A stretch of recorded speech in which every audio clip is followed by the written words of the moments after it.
first and foremost, we're going to talk about Steven Bergwijn today.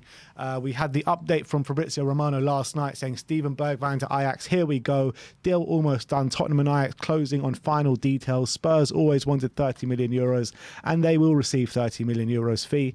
Then this morning, he gave the update saying Bergwijn is in Amsterdam to undergo medical with Ajax ahead of signing a contract until 2027. And then we got the update as of, I think, about an hour ago saying Steven Bergwijn has signed his 5-year contract as an Ajax player. It's all done after yesterday's agreement with Tottenham for 30 million euros. Medical has been completed in the morning, now just waiting for the club statement. So it looks as though the never-ending saga with Steven Bergwijn is finally over.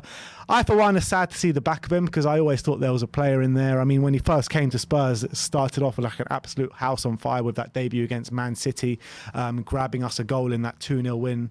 And you know, after that, we had an injury crisis and he was asked to take on the mantelpiece up front, literally by himself for a while. And he put in such hard work.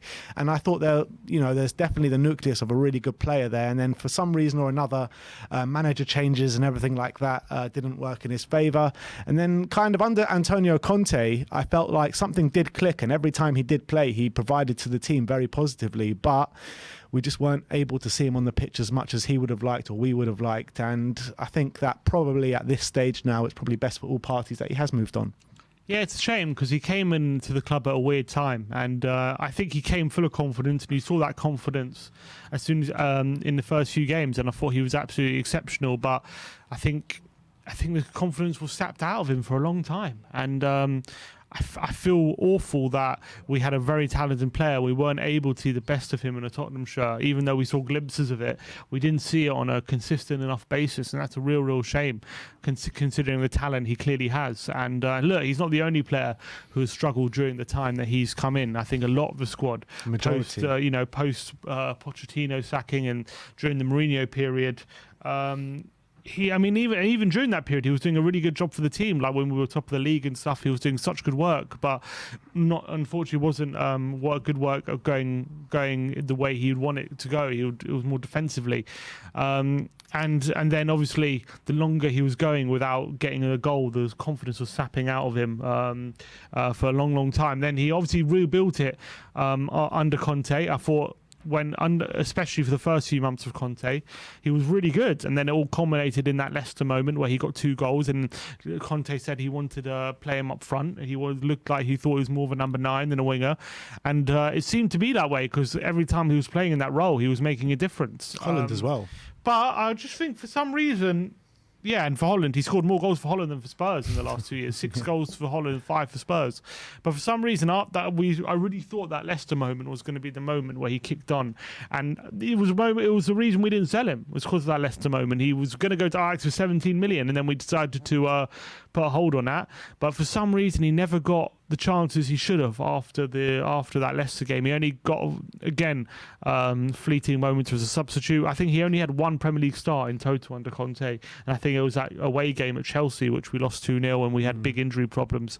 But a part of me doesn't blame Conte all that much because, you know, the front three were just so good. So it was hard for him to get starts. But I just felt bad for him because I think he deserved a lot more respect and a lot more game time than he was getting. And obviously he got 1 goal against Newcastle. And every time he came on, I felt like he was a threat. He was looking to make a difference and provide something.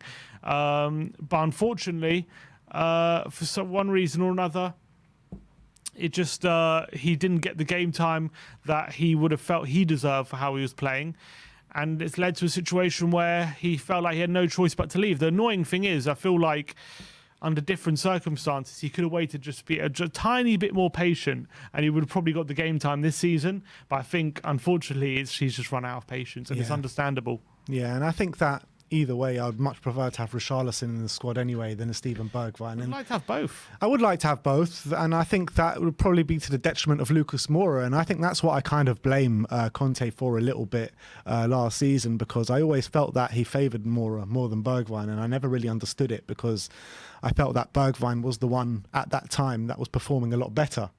And he did favour Moura. Moura was always his first sub, and Bergwijn was limited to literally a few minutes at the end of games, and that was it. And, you know, you had that Leicester moment, and I thought that he should have commanded a lot more game time and respect from that moment. But look, wasn't to be.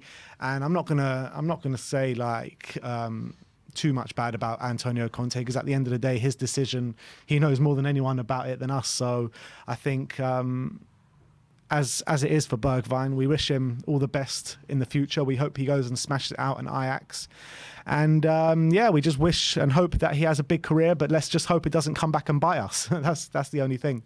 It is what it is. Whatever happens in the future, we've put ourselves in this situation, so we have to live with it. But to be fair, the deal reportedly is 30 million euros. With 32 million, including add-ons, million euros. So that pretty much is our money back, if not maybe even a slight profit on Steven Bergwijn. So I think that's a good deal. Much better, you know, it's probably 10 million more than we were getting in January.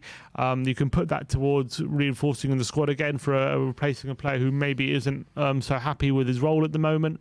So I think they've done well to get the money in for him, although maybe if it was a different Premier League team, we might be able to got a bit more, but you're talking a few million. I think Ajax at the end have coughed up. Look, you got to remember it's a record signing, so it's a big deal for them to splash that amount of money on Steven Bergwijn. Obviously, wish him all the best. I do think he's going to be brilliant at Ajax, and I think he's going to go to the World Cup, and I wouldn't be surprised if in a year's time we see him on the move again.